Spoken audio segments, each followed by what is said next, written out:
Karena dulu di zaman jahiliyah, laki-laki itu seneng banget ngegantung, menghukum wanita, melecehkan wanita dengan cara apa? Digantung, diklewer, gak dikasih nafkah, gak dikasih perhatian, dibiarin. Statusnya kayak gimana ya? Dibilang istri ya memang masih kayak gak punya suami, dibilang punya suami kok rasanya kayak rasa janda.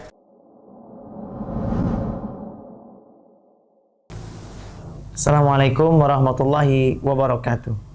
Sahabat-sahabat terus dakwah yang dirahmati Allah, dicintai Allah Subhanahu wa taala. Alhamdulillah, masykurillah. Di kesempatan kali ini kita akan membahas lanjutan dari pertemuan yang ketiga, yaitu mengenai cabang-cabang dari pertalakan atau dunia perceraian. Jadi ada cabang-cabangnya.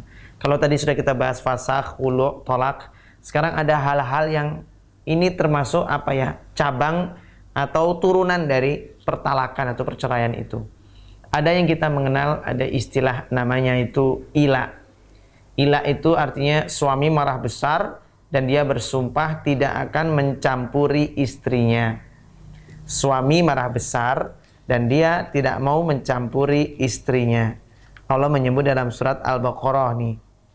Kita bacain ya, ayat 226, 227. A'udzu billahi minasyaitonir rajim. Lilladzina yu'luna min nisa'ihim tarabbusu arba'ati ashhur fa in fa'u fa innallaha ghafurur rahim wa in 'azamu talaqa fa innallaha sami'un 'alim. Al-ayah. Bagi orang yang mengila itu artinya bersumpah tadi tidak akan mencampuri istrinya. Kalau dia sudah terlanjur bersumpah, maka dia harus menunggu 4 bulan lagi untuk bisa bercampur dengan istrinya. Kemudian jika mereka kembali kepada istrinya, maka sungguh Allah Maha Pengampun lagi Maha Penyayang. Jadi gini, gampang ceritanya gini. Suami ini marah. Dah ya, saya nggak mau tidur lagi sama kamu. Tidur di sini dalam arti tidak mau berjima. Saya nggak mau lagi tidur sama kamu. Sorry lah ya. Kalau dia sudah bersumpah, saya bersumpah demi Allah, saya nggak mau lagi tidur sama kamu. Kalau dia sudah bersumpah demi Allah tidak mau tidur bersama istrinya, ini sama dengan sumpah ilah. Maka yang demikian ini berlaku bagi dia 4 bulan ke depan tidak boleh bercampur dengan istrinya. Harus nunggu 4 bulan. Setelah 4 bulan baru dia putuskan mau rujuk, artinya maaf-maafan, atau dia mau cerai. Kalau cerai ya cerai baik-baik, kalau rujuk ya sudah tinggal rujuk maaf-maafan, selesai. Ini namanya ilah. Tapi kalau dia sudah bersumpah, demi Allah saya nggak mau tidur lagi sama kamu. Baru seminggu udah, mah gimana ya mah, sudah kepingin tidur lagi, mah ini malam Jumat mah, gitu. Tidur yuk, gitu. Padahal tadi udah sumpah. Maka tidak boleh dia lakukan itu kecuali dia harus membayar kafarat sumpah dulu. Apa kafarat sumpahnya? Allah menyebut dalam surat Al-Maidah ayat 89. Surat Al-Maidah itu surat kelima ayat 89 tentang kafarat sumpah. Apa kata Allah di situ? Allah mengatakan, sesungguhnya Allah tidak menghukum kamu disebabkan sumpah-sumpahmu yang gak sengaja, tetapi Allah menghukum kamu karena sumpah-sumpah yang kamu sengaja. Nah, ilah itu termasuk sumpah yang sengaja. Maka kafarat nih orang yang membatalkan sumpah tadi. Maka kalau ingin membatalkan sumpahnya, ingin berjima dengan istrinya, padahal belum 4 bulan nih, baru seminggu kan tadi. Padahal Allah menghukum dia selama 4 bulan. Ya, kalau dia ingin membatalkan sumpahnya, hendaklah ia memberi makan 10 orang miskin. Kalau dari makanan yang biasa kita makan, kalau itu nggak ada, hendaklah ia memberikan pakaian 10 pakaian untuk orang miskin. Dan 10 orang maksudnya juga. Kalau itu tak ada juga, maka hendaklah dia memerdekakan seorang budak atau hamba sahaya. Jika itu juga nggak mampu, maka kafaratnya ia hendaklah berpuasa selama 3 hari berturut-turut. Itulah kafarat sumpah. Ya, suruh berpuasa 3 hari berturut-turut sebagai kafarat sumpah ilah. Maka jangan suka gampang-gampang mengilah. Ilah itu dia tuh menceraikan, bersumpah tidak mau mencampuri istrinya. Kenapa kok batasnya 4 bulan Mas Awan? Karena dulu Di zaman jahiliyah, laki-laki itu seneng banget ngegantung, menghukum wanita, melecehkan wanita dengan cara apa? Digantung, diklewer. Gak dikasih nafkah, gak dikasih perhatian, dibiarin. Statusnya kayak gimana ya? Dibilang istri, ya memang masih kayak statusnya kayak bukan istri orang, kayak gak punya suami. Dibilang punya suami, kok rasanya kayak rasa janda. Nah, kan gak jelas dia ini. Nah, orang yang perempuan-perempuan yang digantung begini, maka dia harus diberi perlindungan selama 4 bulan pertama.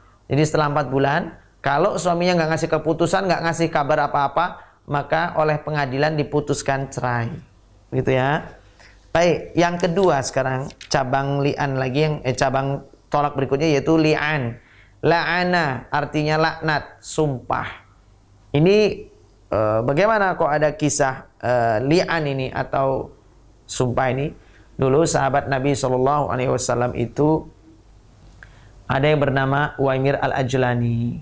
Uwaimir ini menikah. Ya, menikah dengan istrinya Khawlah binti Samit.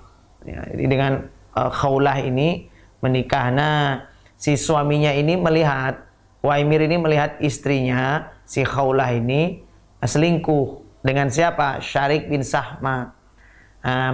Selingkuhnya bagaimana? Dengan mata kepala sendiri, Uwaimir ini melihat si Syarik bin Sahma ini sudah berada, di atas perut istrinya, si Khawlah. Khawlah binti Samit tadi itu. Maka ketika betul-betul dia sudah melihat ada di situ, maka dia bersumpah kepada Nabi, ya Rasulullah, aku telah melihat istriku berzina. Aku telah melihat istriku berzina. Maka ketika melihat istrinya berzina begitu, laporan ke Rasulullah. Kata Rasulullah, "Wahai Uwaimir, hati-hati kau ya. Kalau kamu nuduh istrimu berzina, kamu tidak bisa menghadirkan 4 saksi, maka kamu yang akan saya cambuk 80 kali."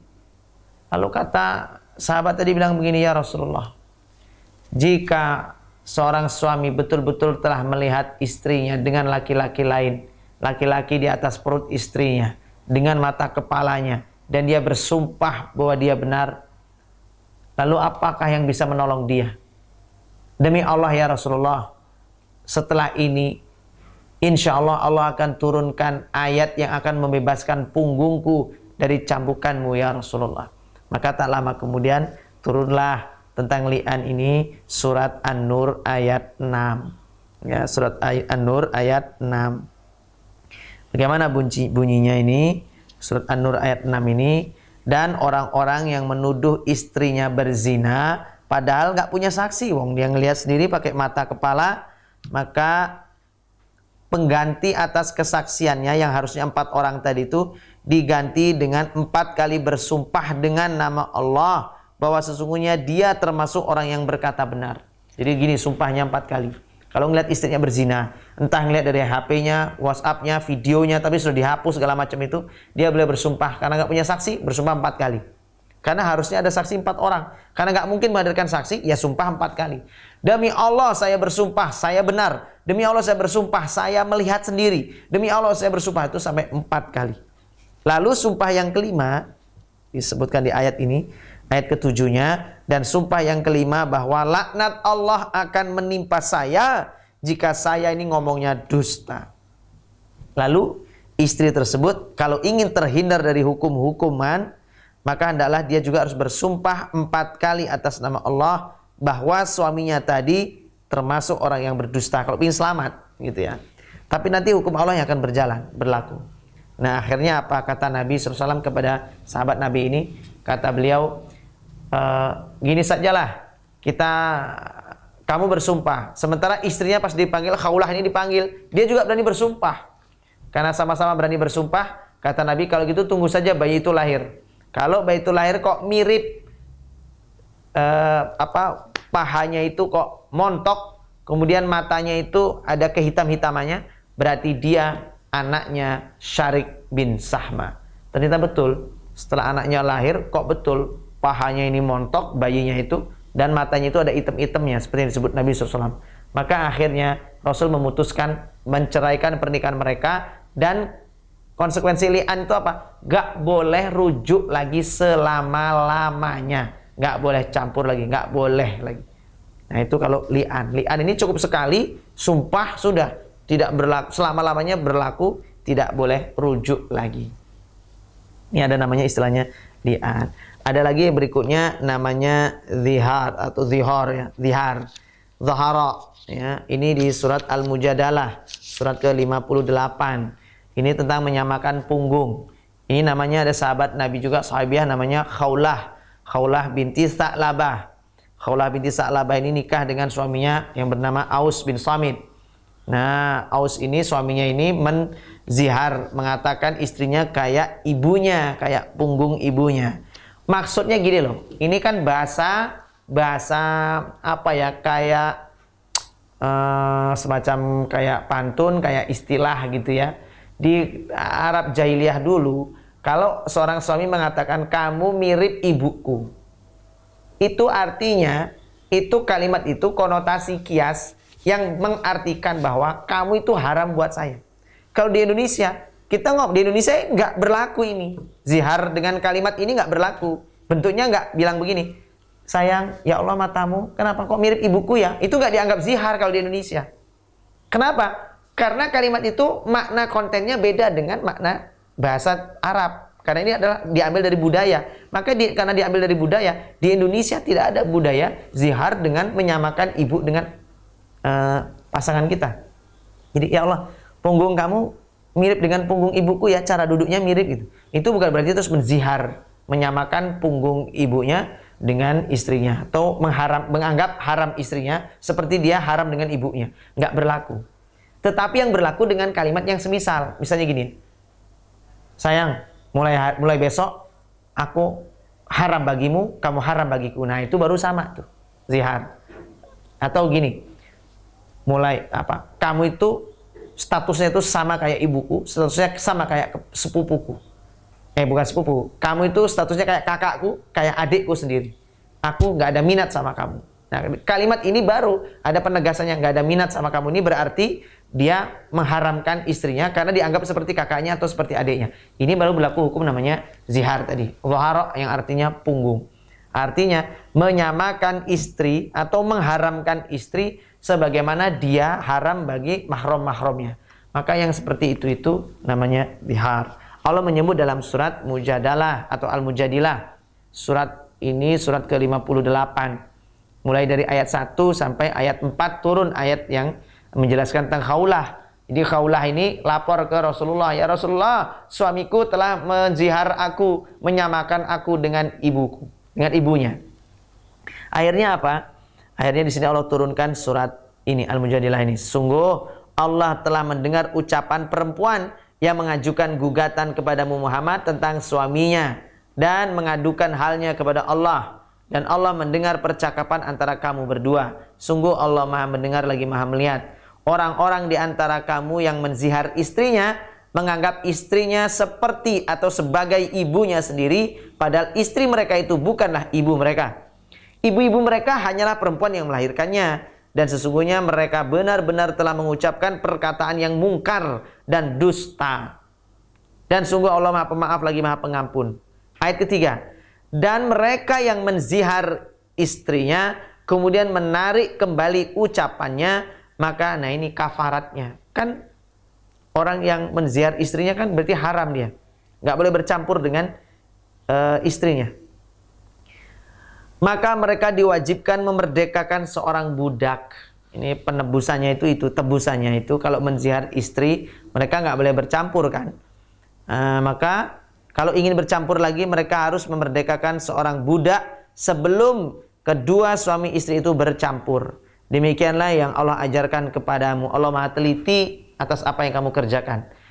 Lalu ayat berikutnya, ayat keempat. Maka barang siapa tidak bisa memerdekakan hamba sahaya atau budak, kayak sekarang kita ini di Indonesia nggak ada nih, maka dia wajib berpuasa 2 bulan berturut-turut sebelum bercampur.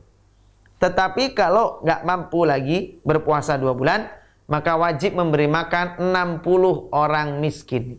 60 orang miskin. Demikianlah agar kamu beriman kepada Allah dan Rasul-Nya. Itulah hukum-hukum Allah. Dan bagi orang-orang yang mengingkarinya akan mendapatkan azab yang pedih. Maka hukumannya itu. Maka orang yang menzihar kalau ingin bercampuri istrinya lagi, maka dia harus membayar kafaratnya.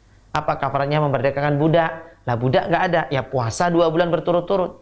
Lah puasa nggak ada Pak Ustadz, bagaimana Pak Ustadz? Ya yang ketiga, apa itu? Memberi makan 60 orang miskin. Jadi harus nabung. Kemudian setelah terkumpul ini nasi sebanyak 60 box gitu ya, kasihkan, sedekahkan ke orang miskin, maka dia boleh halal lagi bagi istrinya, dan istrinya halal bagi dia. Itu yang disebut dengan zihar atau tahara, yang berarti punggung. Demikian ya teman-teman semua, ini bagian dari cabang-cabang pula dari pertalakan. Maka hati-hati, jangan suka menuduh istri berzina kalau nggak punya saksi. Kalau emang nggak punya saksi, ya bersumpahlah demi Allah. Kalau emang yakin dia telah berzina. Yang dimaksud ayat ini adalah berzina farji, zina kemaluan. Bukan cuma chattingan ya, kalau chattingan dianggap belum berzina. Dan itu tidak berlaku di ayat ini untuk yang sekedar selingkuhnya itu baru selingkuh chattingan, tidak. Tetapi yang sampai berzina farji, berjima. Demikian ya, mudah-mudahan kita bisa ambil ibrah pelajarannya dan diharmoniskan rumah tangga kita. Subhanakallahumma wa bihamdika asyhadu an la ilaha illa anta astaghfiruka wa atubu ilaik. Assalamualaikum warahmatullahi wabarakatuh.